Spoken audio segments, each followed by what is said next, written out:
ambavyo vilikuwa, moja ya kitabu chake kiliitwa kitabu cha kusadikika. Sadikika, vitu vya kufikirika. Kwenye jamii kuna makundi na watu wa namna hiyo wanaokuwa na vitu vya kusadikika na vitu vya kufikirika.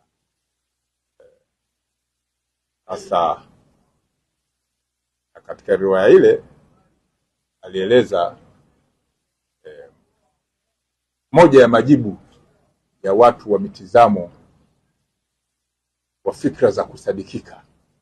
Unaweza ukakaa usiwajibu, lakini majibu baadaye wakayapata wenyewe kutokana na uhalisia. Kama unasema mtu fulani amekufa alafu unamuona mfano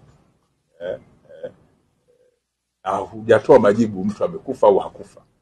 Kwa hiyo mzee Shaban Robert kwenye riwaya zake, kwenye zile fikra za kusadikika, alikuwa anatoa majibu.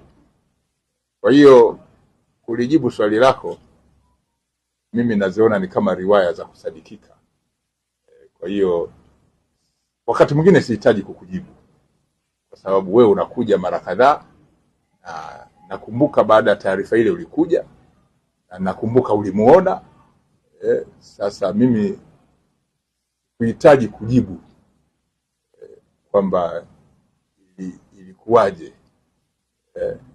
Kwa hiyo mzee Shaban Robert miaka ile alishaona hali hiyo, kwa kutakuwa kuna vitu vya kusadikika, vya kufikirika. Sasa nadhani nimekujibu kupitia riwaya la mzee Shaban Robert.